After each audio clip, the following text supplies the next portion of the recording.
मुजफ्फरनगर से प्रस्तावित UGC bill 2026 को लेकर बड़ा विरोध सामने आया है। सामाजिक संगठन की ओर से महामहिम राष्ट्रपति को ज्ञापन भेजकर बिल में शामिल जातीय प्रावधानों पर गंभीर आपत्ति जताई गई है। ज्ञापन में कहा गया है कि इन प्रावधानों से शिक्षा संस्थानों में जातीय विभाजन बढ़ेगा, बच्चों में मानसिक द्वेष और गुटबाजी को बढ़ावा मिलेगा और विद्यालयों का सौहार्दपूर्ण माहौल प्रभावित होगा। संगठन का कहना है कि इससे सवर्ण समाज के बच्चों में अपराध बोध और मानसिक उत्पीड़न जैसी स्थितियां भी उत्पन्न हो सकती हैं। साथ ही चेतावनी दी गई है कि शिक्षा का राजनीतिकरण बढ़ेगा और विश्वविद्यालयों की शैक्षणिक गुणवत्ता पर प्रतिकूल असर पड़ेगा, जिससे भारत की वैश्विक शैक्षणिक साख कमजोर हो सकती है। ज्ञापन के माध्यम से राष्ट्रपति से मांग की गई है कि सामाजिक समरसता और शिक्षा के हित में यूजीसी बिल 2026 के इन जातीय प्रावधानों पर पुनर्विचार कर आवश्यक संशोधन किया जाए। मैं राष्ट्रीय प्रवक्ता भारतीय किसान यूनियन सेवक विनीत त्यागी।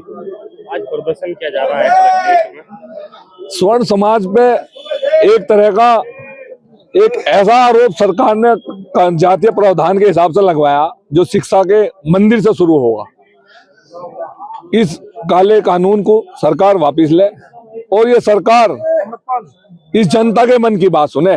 प्रधानमंत्री जी हर महीने जो मन की बात सुना रहे जनता को, जनता आपकी मन की बात नहीं सुन रही।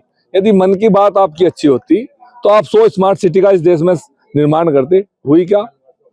आप जो है एक समान शिक्षा का अधिकार इस देश में लेकर आते जहां सबके बच्चे पढ़े। आपने शिक्षा का व्यावसायीकरण इस देश में नहीं रोका, तो आप उन चीजों पाओ जो परिवर्तन के लिए आपको वोट दिया था इस जनता ने। जो देशभक्त जनता थी, इसने आपको 78 पिछले 12 साल से तो आप है, जो पिछली सरकारें रही उनके कुछ कर्मों पे आपको वोट मिली थी। जो आप कहते हो ना कांग्रेस मुक्त भारत, आप कांग्रेस मुक्त भारत नहीं कर सकते। इस जनता के भाव को समझो, इसके मन की बात को समझो। जो जनता चाह रही थी कांग्रेस के उन कुछ चक्रों को इस देश से एक ऐसी सरकार आवे जो परिवर्तन की सरकार बने, इस देश में एक समान शिक्षा का अधिकार लाती। मैं आपके माध्यम से पूछना चाहता हूं और देश की जनता से मेरा सवाल है, यदि सबको एक जगह पढ़ने का अधिकार मिल गया, वे एक अच्छे शिक्षा संस्थान से पढ़ के चले जाएंगे, तो किसे काहे की आरक्षण की जरूरत है? काहे का भेदभाव? आप व्यवस्था इतनी मजबूत करिए कि भेदभाव हो ही ना, तो आप उस पर तो ध्यान नहीं लगा रहे। एक प्राइमरी स्कूल का बच्चा मास्टर जो 80,000 रुपए की तनख्वाह ले रहा, उसका पढ़ने वाले बच्चों का कंपटीशन आप प्राइवेट स्कूल के मुझसे करा लो जिसकी 20,000 रुपए तनख्वाह प्राइवेट स्कूल में टीचर की, तो उस पर तो आपका ध्यान नहीं है। भ्रष्टाचार चरम पे है। आज हमारे देश पे जीडीपी का 65% कर्ज है। जो हमारी कुल जीडीपी है उसका 65% कर्ज है और 80 और 90% पे जाते हैं। हम चाहते हैं कानून वापिस हो और परिवर्तन वो करो जो जनता मांग रही।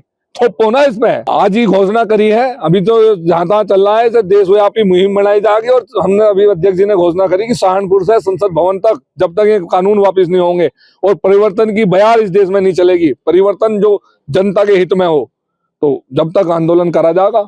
भगत सिंह के उस नारे पर काम करेंगे कि क्रांति की तलवार विचारों की धार से तेज होती है, तो विचार लेके जाएंगे जनता में तो क्रांति की तलवार तेज होगी।